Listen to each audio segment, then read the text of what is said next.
The letter. The letter.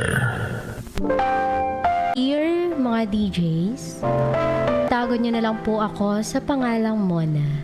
Sobrang hinagpis na ang dinaranas ko sa aking asawa na si Ramon. Bukod sa pananakit sa akin, mayroon pa siyang ibinabahay na babae. Hindi siya dating ganyan nang una kaming magsama. Labis kong ipinagtataka ang pagbabago niya. Sa tuwing inuusisa ko siya kapag umuuwi ng 10 oras, humahantong ito sa argumento at sinasaktan niya ako. Minsan ay isinalyan niya ako sa pader at nawalan ako ng malay. 2 taon na siyang ganoon, pero dahil minahal ko siya, kaya nagtitiis ako.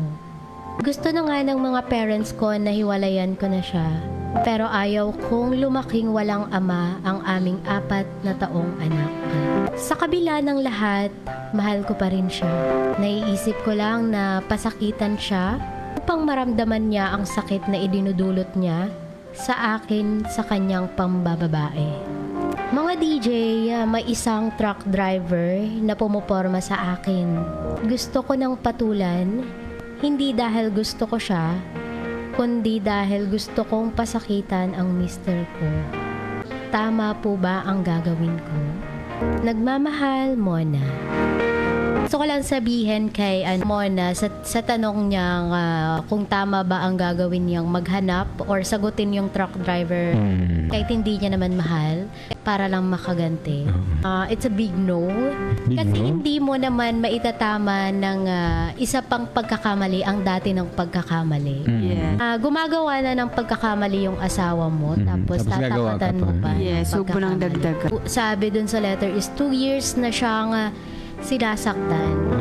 Hindi ako pabor sa sa hiwalayan kasi syempre mahirap naman talaga maging isang broken family. Pero kung nanganganib na yung buhay mo sa kamay ng partner mo, bakit hindi mo subukang iligtas naman yung sarili mo? Kasi mas mabuti nang lumaking walang ama ang anak mo kaysa araw-araw niyang nasasaksihan yung pananakit sa'yo. Pwede pa siya maging trauma sa, diba, ang bata kapag kung ano ang una niyang nakikita at naiintindihan, yun ang tatatak sa isipan. Kaysa naman magkasama kayo pero everyday niyang nakikita yung senaryo na sinasaktan yung nanay niya ng tatay niya. Pagtataksil naman is kasalanan sa Diyos, kaya wag mo nang gawin yun.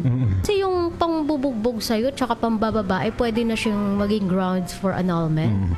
Kung gusto mo talagang gumanti sa asawa mo, wag kang papatol doon sa truck driver. Yes. Gawin mo, kasuhan mo.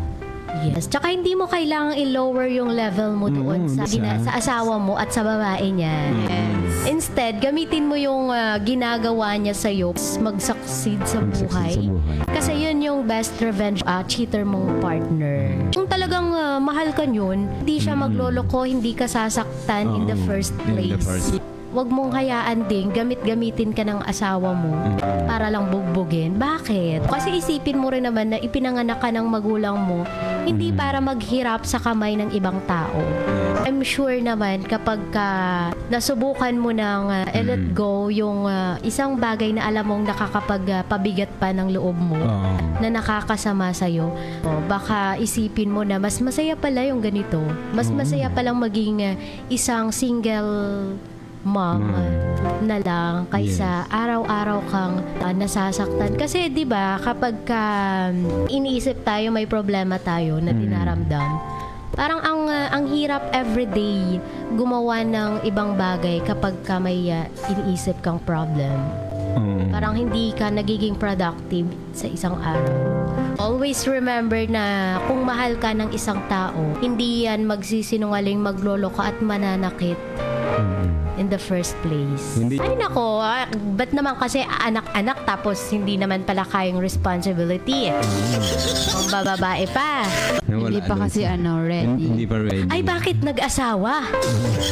Hindi ready. bakit may isa pa? Ano yung dalawa? Baka ready na siya, pero kulang. Kung mag-aasawa lang naman kayo, siguraduhin nyo nang ready kayo. Yes. At tapos na kayo mingon at tumikim ng iba. Ayan, dapat tapos na kayo sa mga ganyang bagay bago kayo mag-desisyong magpamilya. Kasi ang unang-unang masasaktan kapag naghiwalay ang mag-asawa is yung mga anak. Yes, tama. Yan ang number 1 na naaapektuhan. Kaya bago nyo isiping magloko, bago nyo isiping mambabae, isipin nyo yung mararamdaman ng anak nyo. Hindi lang naman yan one time mangyayari. Parang lifetime na ganun na hiwalay na, tsaka ganun na yung future ng anak nyo. Hindi na okay. Kasi dahil din naman sa ginawa nyo. Yes.